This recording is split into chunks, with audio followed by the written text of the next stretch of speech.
2장에서 말씀 보겠습니다.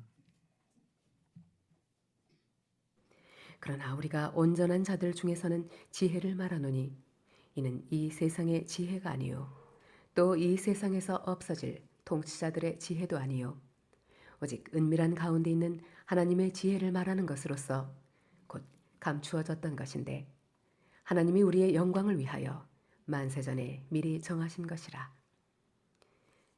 이 지혜는 이 세대의 통치자들이 한 사람도 알지 못하였나니 만일 알았더라면 영광의 주를 십자가에 못 박지 아니하였으리라. 기록된 바 하나님이 자기를 사랑하는 자들을 위하여 예비하신 모든 것은 눈으로 보지 못하고 귀로 듣지 못하고 사람의 마음으로 생각하지도 못하였다 함과 같으니라. 오직 하나님의 성령으로 이것을 우리에게 보이셨으니 성령은 모든 것 곧 하나님의 깊은 것까지도 통달하시느니라. 사람의 일을 사람의 속에 있는 영 외에 누가 알리요? 이와 같이 하나님의 일도 하나님의 영 외에는 아무도 알지 못하느니라. 우리가 세상의 영을 받지 아니하고 오직 하나님으로부터 온 영을 받았으니 이는 우리로 하여금 하나님께서 우리에게 은혜로 주신 것들을 알게 하려 하심이라. 우리가 이것을 말하거니와 사람의 지혜가 가르친 말로 아니하고 오직 성령께서 가르치신 것으로 하니 영적인 일은 영적인 것으로 분별하느니라. 육에 속한 사람은 하나님의 성령의 일들을 받지 아니하나니 이는 그것들이 그에게는 어리석게 보임이요 또 그는 그것들을 알 수도 없나니 그러한 일은 영적으로 분별되기 때문이라. 신령한 자는 모든 것을 판단하나 자기는 아무에게도 판단을 받지 아니하느니라. 누가 주의 마음을 알아서 주를 가르치겠느냐? 그러나 우리가 그리스도의 마음을 가졌느니라. 아멘. 세상에서도 존경받는 사람들이 있죠. 지혜롭고 분별력이 있는 사람들이 존경을 받습니다. 이런 사람들은 나설 때와 나서지 말아야 할 때, 함께 해야 할 사람과 함께 하지 말아야 될 사람, 또 해야 할 일과 하지 말아야 할 일들, 또 어떤 방법으로 또 그때그때 시기적절하게 일을 해야 되는지 잘 판단하는 사람들이 있습니다. 이런 사람들이 세상에서도 존경받는 리더들, 존경받는 사람들이 될 수 있습니다. 그리고 우리한테도 이런 분별력, 이런 판단력, 이것이 우리에게도 모두가 필요한 것이죠. 하지만 우리에게도 이런 판단력, 이런 실행력보다 더 중요한 것이 있는데 그것은 바로 더 높은 차원의 영적인 분별력입니다. 영적인 분별력이라고 하는 것은 그저 신앙이 좋다고 하는 말은 아닙니다. 우리는 교회 출석을 잘하고 헌금 생활 잘하고 교회 봉사 잘하고 전도 잘하면 저 사람은 신앙 좋은 사람이야 라고 말할 수 있지만 영적인 분별력을 갖고 있다라고 하는 것은 겉으로 보여지는 그 이상의 것을 말하는 것입니다. 영적인 분별력은 하나님의 시선으로, 하나님의 시각, 하나님의 관점으로 모든 것을 보고 판단하고 결정하는 것이 영적인 분별력입니다. 오늘 말씀을 보니까 우리가 세상의 영을 받지 아니하고 오직 하나님으로부터 온 영을 받았으니 이는 우리로 하여금 하나님께서 우리에게 은혜로 주신 것들을 알게 하려 하심이라 이렇게 이야기합니다. 그래서 믿음의 사람들은 세상적인 관점으로 이 인생을 해석하지 않습니다. 물론 교회 안에서도 우리가 세상에서 갈고 닦은 지식, 경험들이 필요할 때가 있습니다. 그러나 모든 결정을 할 때 세상의 경험과 지혜로 결정하는 것이 아니라 영적인 안목, 믿음이 결정해야 한다는 것입니다. 12명의 정탐꾼들이 바로 그런 예입니다.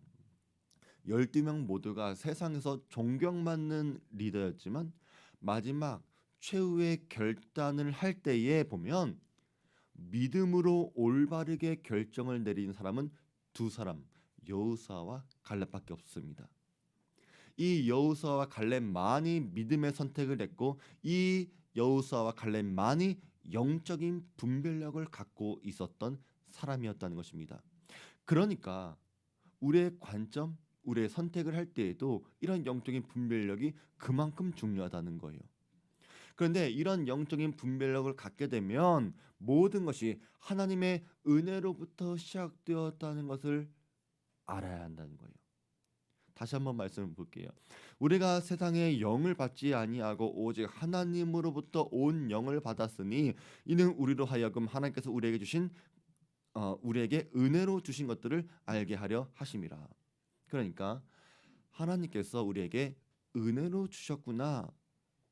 이것을 알아야지만 여러분들이 제대로 된 영적인 판단을 내릴 수가 있는 거예요. 이스라엘 백성들이 출애굽하고 가나안 땅에 들어가는 것은 하나님의 은혜로 시작된 일이었습니다. 그러니까 하나님의 은혜로 시작된 일이니까 가나안 땅이 어떻다든지 거기에 성벽이 얼마나 높다든지 아니면 아낙 자손이 얼마나 강한 것인지 그것이 하나도 중요한 것이 아닙니다. 그 땅에 사는 사람들이 아무리 강하고 험해 보여도 하나님이 우리에게 은혜로 그 땅을 주셨다는 것을 내가 믿고 있으면 그 영적인 판단을 내릴 수 있는 사람은 그 땅이 아직 우리한테 들어오지 않았어도 우리가 그 땅이 주어진 것처럼 믿고 살아가는 거예요. 그러니까 우리가 고민할 때 저 땅에 못 들어가면 어떡하지? 이 고민 자체는 아예 하지 않는 것입니다. 왜?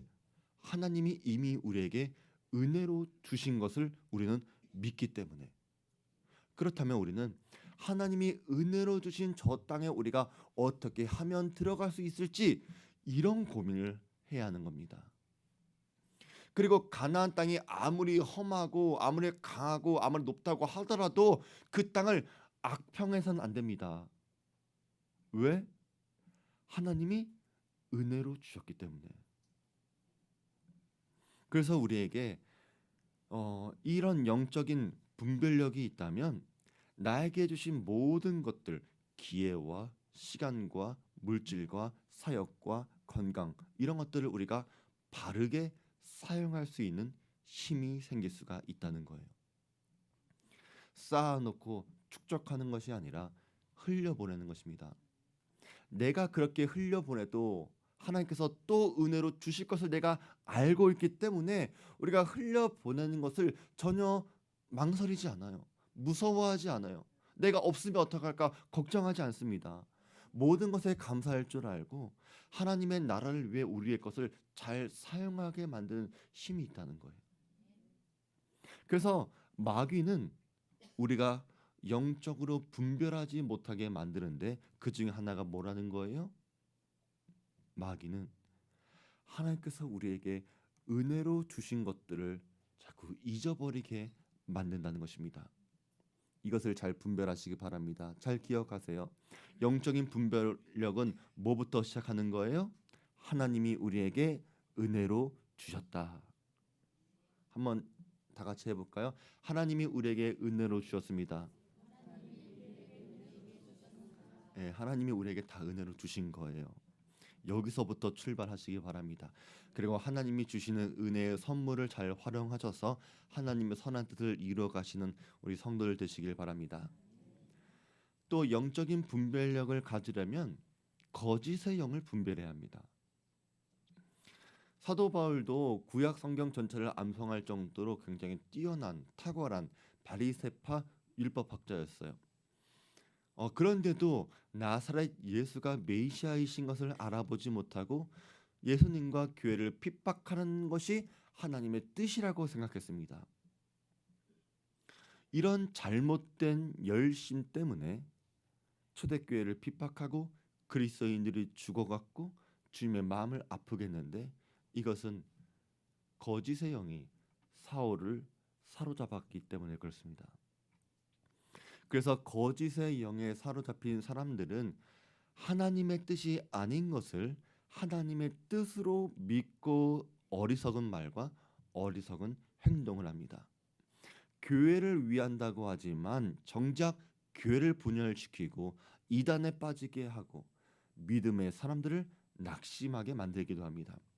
그래서 사도 요한도 이런 문제를 굉장히 중요하게 생각했습니다. 사랑하는 자들아, 영들을 다 믿지 말고 오직 영들이 하나님께 속하였나 분별하라. 많은 거짓 선지자가 세상에 나왔음이라. 이렇게 이야기합니다. 교회의 열심이라고 해서 모두가 영적인 사람은 아닙니다. 잘못된 열심, 거짓된 열심도 분명히 있다는 거예요. 그러면 거짓된 영의 특징이 무엇인가? 그것은 바로 영과 육의 균형 감각이 없는 것입니다. 모든 것을 지나치게 영적으로만 해석하면 그것은 균형 감각이 없는 거예요. 요즘은 그런 사람들이 없는데 뭐 있을지도 모르겠어요. 아프면 병원 가면 돼요. 그런데 아프면 병원도 안 가고 안수기도 받아야 된다라고 해서 병을 키우고 금식하고 그런 멍청한 사람들이 있어요. 물론 기도해야 합니다. 하지만 모든 것을 영적으로 해석하는 것은 아니란 것입니다. 찜질방에서 TV 보는 어떤 아줌마들이 뭐 만나면 아이고 주여, 아이고 주여. 물론 우리는 이해합니다. 우리도 모르게 입에 배서 그래요. 하지만 아이고 주여라고 하는 그 사람이 믿음 좋은 사람이라고 우리는 확신할 수는 없다는 거예요. 우리가 불성실하고 무책임하게 살면서 전도하려고 하면 사람들이 당연히 싫어하죠. 그런데 사람들이 싫어하는 것을 가지고 내가 의를 위해 살아가니까 이렇게 핍박받는구나 이렇게 착각하는 사람들이 있어요. 그것은요, 영적인 전쟁을 하고 있는 것이 아니라 영적인 분별력이 없는 거예요. 직장이나 사업에 실패한 사람이 하나님께서 나를 선교사로 부르신다고, 나를 목회자로 부르신다고 하는 사람이 있는데, 하나님의 부르심은 인생에서 실패한 사람들, 인생에서 망한 사람들의 도피처가 아닙니다. 이 인생의 닫힌 문은 무조건 신학교로 가라고 하는 하나님의 뜻으로 해석하는 것도 거짓의 영에 사로잡힌 것입니다. 그러니까 현실 감각이 없고 모든 것을 영적으로 해석하는 것은 사람들을 굉장히 당혹스럽게 만드는데, 이런 것을 왜 그런 것이라고요? 영적인 분별력이 없어서 그런 거라고. 다니엘을 생각해 보세요. 다니엘은요, 영적으로 탁월했습니다. 환상도 보았고 계시도 봤습니다. 하지만 현실에서는 더욱더 대단했다는 거예요. 정시에 출근하고 항상 단정했고 고위 공무원으로서의 역할도 아주 잘했습니다. 제국이 2번이나 바뀌고 왕이 4번이나 바뀌어도 항상 최고의 자리에 있었던 사람이 바로 다니엘이었습니다. 정치적인 정적들은 물론 있었죠. 하지만 결국 모든 이방 사람들로부터 존경받았던 사람이 바로 다니엘이라는 거예요. 이 사람이 만약에 영적으로만 탁월했다? 그렇다면 이렇게 존경받지 못했다는 거예요. 그래서 하나님은 우리가 이 땅에서 빛으로 살아가길 원하시지만 동시에 소금의 역할도 하기를 원하십니다. 우리 때문에 문제 생기고 우리 때문에 썩은 냄새가 나는 존재로 살아가는 것이 아니라 우리 때문에 환기가 되어지고 우리 때문에 문제들이 해결되어지는 역할로 쓰임 받기를 원한다는 거예요. 그러기 위해 우리는 영적인 것만이 아니라 육적인 것도, 다시 말해서 세상적인 것에서도 균형을 찾아가는 분들 되시길 바랍니다. 아무리 방언하고 아무리 병 고치는 능력이 있어도 세상에서 인정받지 못하는 사람들은요, 참된 영의 인도함을 받는다고 보기가 굉장히 어렵다는 거예요. 그래서 저는 우리 성도들이 세상에서 더욱더 인정받는 분들 되시기 바랍니다. 칭찬받는 분들 되시기 바랍니다. 열매들이 있었으면 좋겠습니다. 증거들이 있었으면 좋겠어요.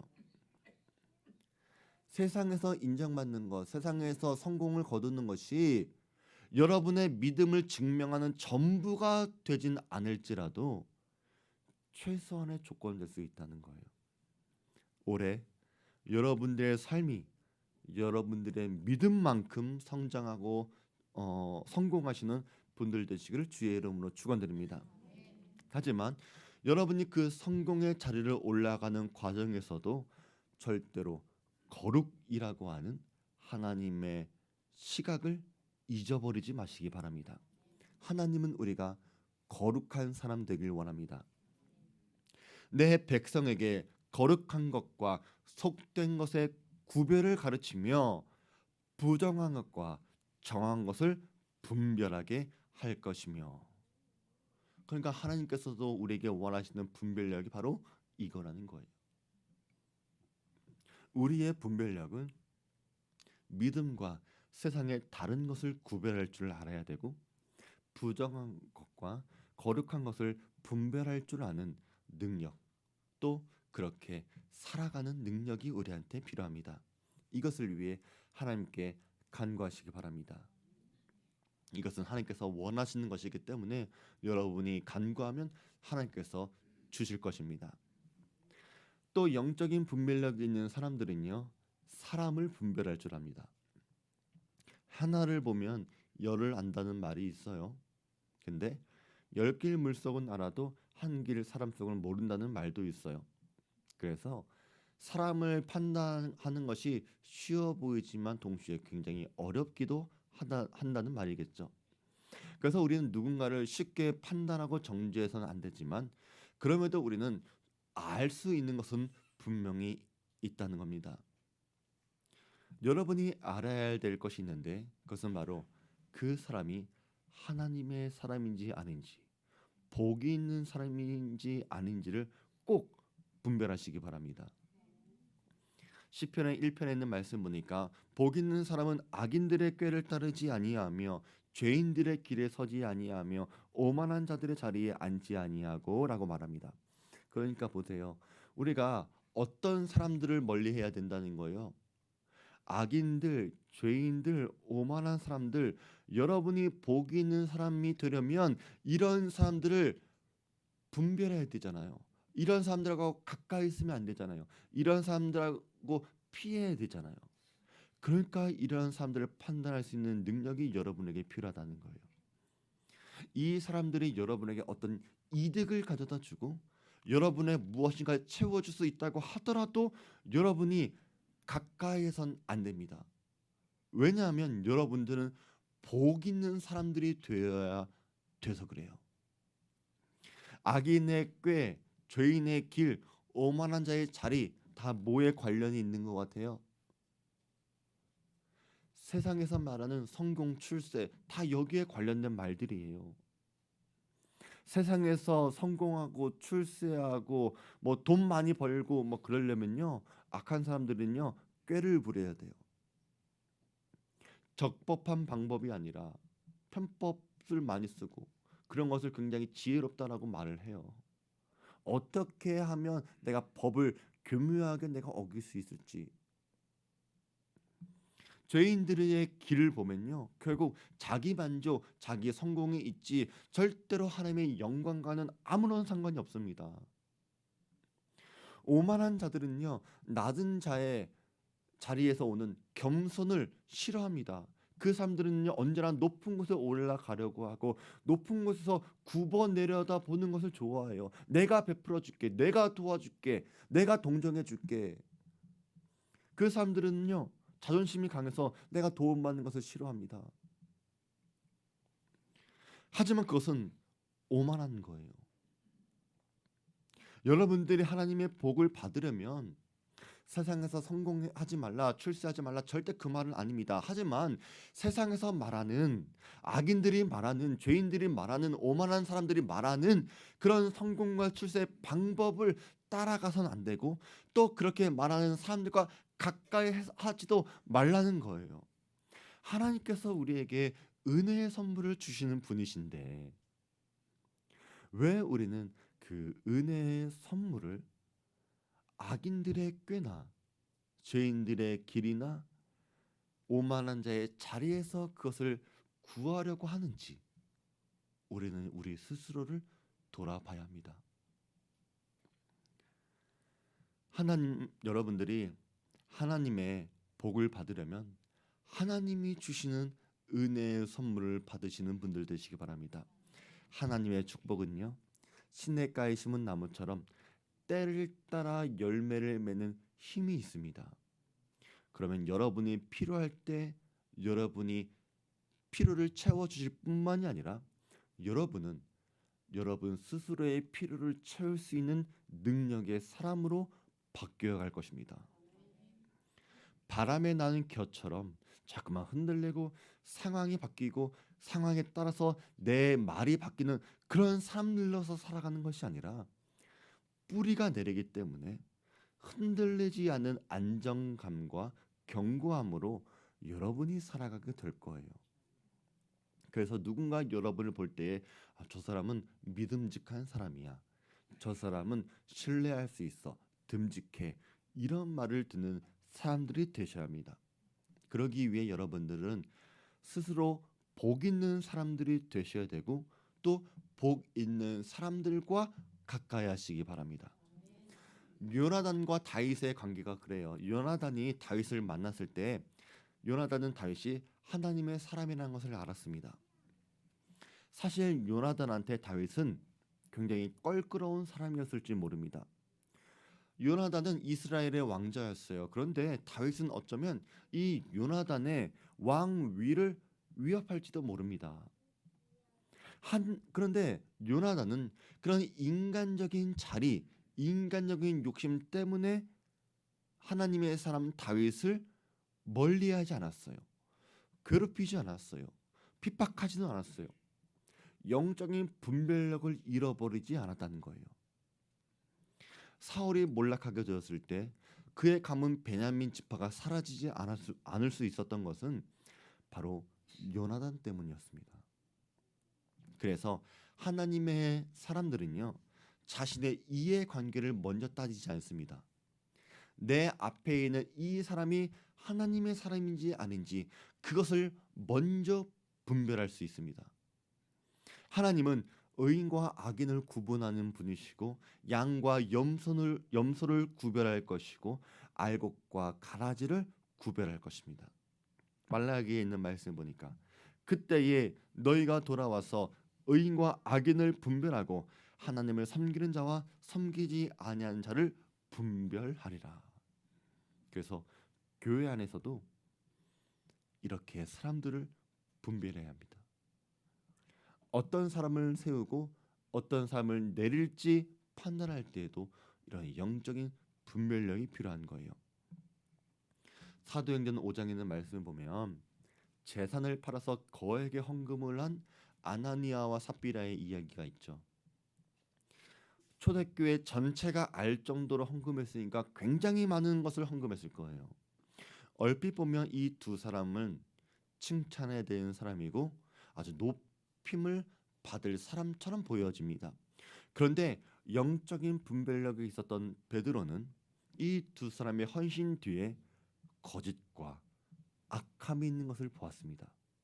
그래서 헌금을 드리는 그 자리에서 즉시 그 사람들을 단호하게 꾸짖고 그 돈을 거부했습니다. 그러니까 그 사람이 그 자리에서 즉시 죽었는데 이 사건 때문에 초대교회의 거룩한 영적인 질서가 바로 세워졌다는 것을 우리는 알아야 합니다. 그래서 헌금이라고 해서 다 똑같은 헌금이 아니에요. 하나님께 드리는 헌금, 예물도 거룩한 예물이 있고 받지 말아야 될 예물도 있습니다. 헌신한다고 다 똑같은 사람이 아니에요. 이것을 판단하는 능력이 뭐라고요? 영적인 분별력이라는 것입니다. 우리는 겉모습만 보고 쉽게 삶을 판단하려고 하는데 심지어 사무엘도 이런 실수를 저질렀습니다. 이세의 아들들을 보고서 하나를 보면 열을 안다고 생각을 했습니다. 그래서 이 사람이 과연 이스라엘의 왕이 될 제목이구나 생각했지만 하나님은 열 길 물속은 알아도 한 길 사람 속은 모른다라고 대꾸하신 거예요.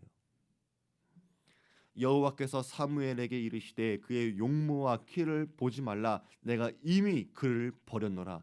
내가 보는 것은 사람과 같지 아니하니 사람은 외모를 보거니와 나 여호와는 중심을 보느니라 하시더라. 그렇게 해서 기름 부음 받은 사람이 바로 다윗이에요. 그래서 사무엘조차 인간적으로 사람을 판단할 수 있다면 우리는 얼마든지 그럴 수 있습니다. 그래서 우리가 사람을 볼 때 절대로 겉모습 때문에 현혹되지 마시고 그 사람의 중심을 봐야 되고 속지 마시기 바랍니다. 항상 하나님이 그 중심에 있는 사람들을 가까이 하시면서 여러분도 복 있는 사람들 되시기 바랍니다. 그리고 동시에 여러분들의 영적인 분별력을 갖고 여러분 자신을 판단하시기 바랍니다. 요한계시록에 나오는 교회들을 보면 하나같이 스스로 자기 자신을 분별하지 못했던 교회들이었습니다. 대표적인 교회가 바로 라우디게아 교회였어요. 내가 말하기를 나는 부자라 부유하여 부족한 것이 없다 하나 내 곤고한 것과 가련한 것과 가난한 것과 눈먼 것과 벌거벗은 것을 알지 못한도다. 그러니까 이 교회는요, 내가 내 스스로를 볼 때 나는 부자다, 나는 부족한 거 없는 사람이야, 이렇게 생각했다는 거예요. 하지만 주님은 이 사람들의 생각이 틀렸다는 거예요. 자기가 자기를 평가하는 것과 하나님의 영적인 판단은 다르다는 것을 깨닫길 바랍니다. 이 교회는 아무것도 부족한 것이 없는 교회가 아니라 모든 것이 부족한 교회였습니다. 그것도 아주 심각한 교회였습니다. 그래서 주님의 칭찬 한마디 없었던 교회가 바로 이 라우디게아 교회였어요. 그렇다면 우리는 어떻습니까? 여러분은 어떻습니까? 건강검진을 받으러 갔다가 갑자기 악성 종양이 발견된 사람들처럼 우리도 생각하지 못했던 질병과 영적인 문제들이 얼마나 많습니까?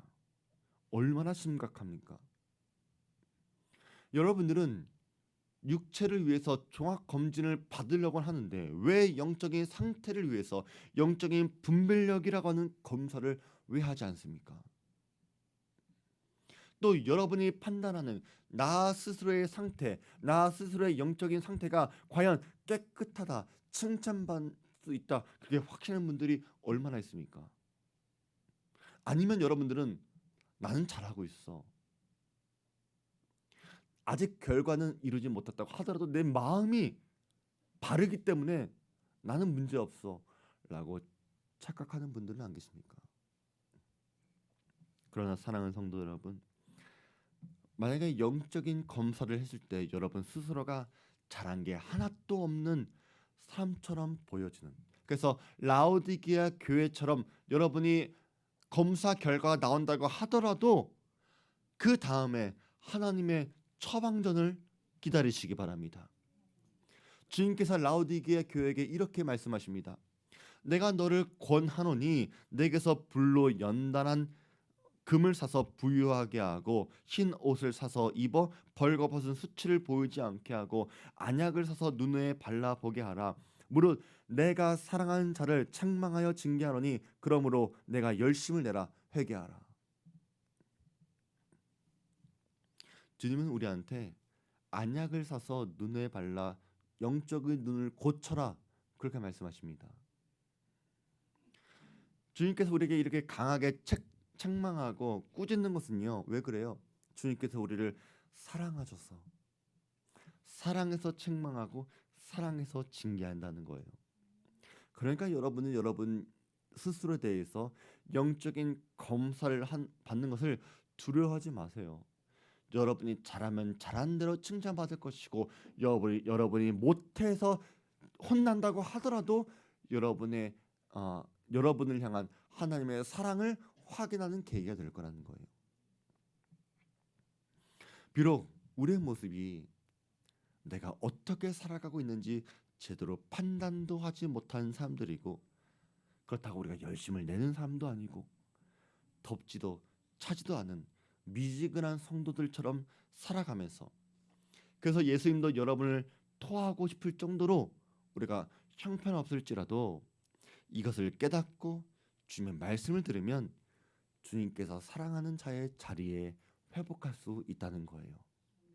사랑하는 성도 여러분, 여러분 스스로를 점검하시기 바랍니다. 하나님의 관점으로 올바른 영적인 검사를 하시기 바랍니다. 마지막으로 여러분 이 시대를 잘 분별하시기 바랍니다. 왜냐하면 때가 악하기 때문에 그렇습니다. 교회 안이든 교회 밖이든 우리가 살아가는 이 시대의 모든 사건과 일들은 하나님의 주권과 섭리 안에서 일어나는 것인데 이것을 읽을 수 있는 영적인 분별력이 우리한테 필요합니다. 관상이라고 하는 영화 여러분 기억나시나요? 관상? 관상이라는 영화를 보면 이런 대사가 나와요. 파도를 일으키는 것은 바람이거늘 나는 평생 파도만 보았지 바람은 보지 못했구나. 눈 앞에 있는 사람의 관상만 볼 줄 알았지만 시대의 정신과 역사의 흐름은 내가 읽지 못했다는 것입니다. 세상에서도 뛰어난 리더들은 눈에 보이는 현상만 보는 것이 아니라 바람을 볼 수 있고 바람을 일으킬 수 있는 사람들이 뛰어난 리더들이에요. 주님은 바로 우리가 그런 사람들이 되어야 한다고 말씀하십니다. 아침에 하늘이 붉고 흐리면 오늘은 날이 굳겠다 하나니 너희가 날씨는 분별할 줄 알면서 시대의 표적은 분별할 수 없느냐. 예수님은 우리를 볼 때 너희가 날씨는 볼 줄 알면서 왜 시대의 표적, 시대의 사건을 보면서 이것을 판단할 수 있는 능력이 왜 없느냐 안타까워하십니다. 우리는 뉴스를 보면서 그 사건들이, 그 일들이, 그 흐름들이 당장 내 일이나 내 가정 경제나 내 직장, 내 사업에 어떤 영향이 미칠 수 있을까 이것은 걱정할 줄 알면서 이 속에 담겨 있는 하나님의 메시지는 생각하지 못합니다. 하나님은 분명히 그 사건을 통해 우리에게 말씀하시는 메시지가 있다는 거예요. 그것을 깨달을 수 있는 것이 바로 영적인 분별력입니다. 우리한테 이런 상황의 시대를 분별할 수 있는 눈이 있으면 나 자신한테도 일어나는 사건들도 분별할 수가 있는 거예요. 우리한테 일어나는 모든 일들은 다 우연이 아니라 하나님의 섭리에서 일어나는 일들입니다. 그것이 좋던 싫던 기쁘던 슬프던 우리가 계획했던 계획하지 않았던 상관없습니다. 우리 사는 모든 믿음의 성도들 하나님의 뜻을 분별할 수 있을 때 그 안에 담겨 있는 하나님의 섭리를 찾을 수 있을 것입니다. 이렇게 하나님이 인도하심에 순종하다 보면 하나님은 여러분을 푸른 조장, 쉴만한 물가로 인도하는 목자가 되어 주고 있다는 것도 알게 될 것입니다. 우리 사는 모든 성도들은 이런 영적인 분별력을 갖고 하나님의 길을 찾아갈 수 있는 지혜로운 분들 되시기 바랍니다. 하나님이 여러분에게 주신 모든 것들을 감사하는 성도들 되시기 바라고 여러분이 만나는 모든 사람들을 아름답게 생각하고 복 있는 사람들을 구별하고 시대 상황을 판단할 수 있는 영적인 분별력 있는 성도들 되시기를 주의 이름으로 축원드립니다. 우리 말씀 기억하면서